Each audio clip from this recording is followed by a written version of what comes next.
Naranasan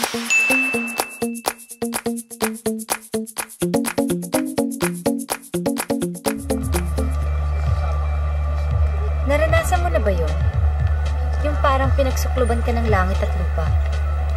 Kahit gaano kaingay ang paligid mo, pakiramdam mo, nag-iisa ka.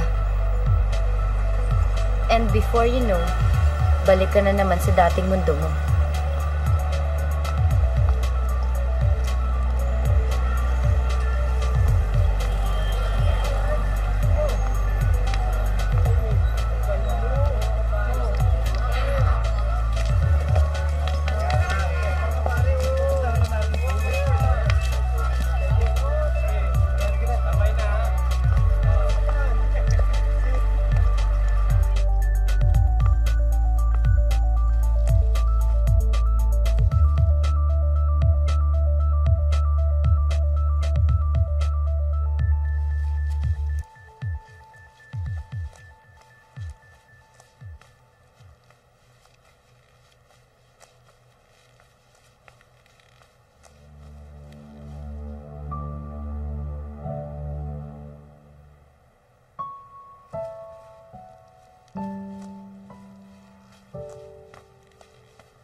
Good afternoon, you have reached New England Times. Please concern characters. This is Gina, how can I help you? Balik sa dating routine. Yes, ma'am. Yes, ma'am. Bumigay na pala ang OA niya. Halika na. Hi! Ang ate ko bumigay na. Paano? Na in love. Balik sa dating intriga. Sino kaya ang tapat bottom sa kanila? Anong tapat bottom? Ikaw talaga, napaka-inosente mo talaga. Pwede, kayong apat, tigil-tigilan nyo na yung kachichismis nyo, ha? Kasi wala naman kayo napapalang maganda doon, di ba?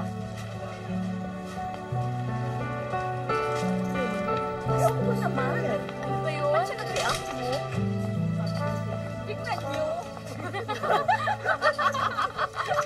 Lahat ng nangyayari sa'yo, paulit-ulit na lang, parang replay sa TV.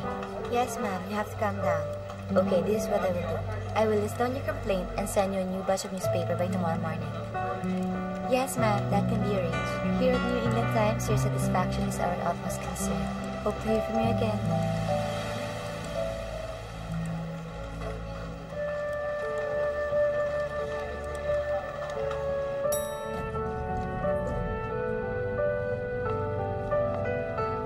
And the sad thing is, this time, hindi ka na lumalaban.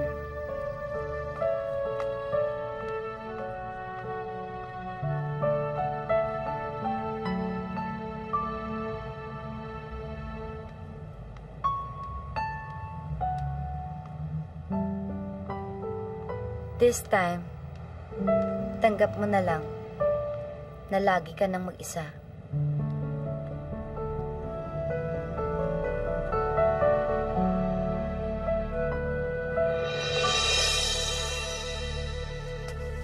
Nak?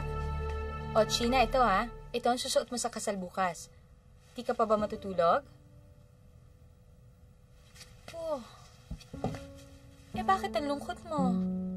Ang ganda-ganda mo pa naman. Nay? Hindi ka ba nagalit kay tatay nung bigla siyang umalis? Nung una, oo. Pero lamanak, natutunan ko na magpatawad. Sa buhay naman kasi, hindi natin maiiwasan yung may umaalis. Iiwanan ka. Pero hindi ibig sabihin nun, titigil na ang mundo mo. Ika nga nila, life goes on.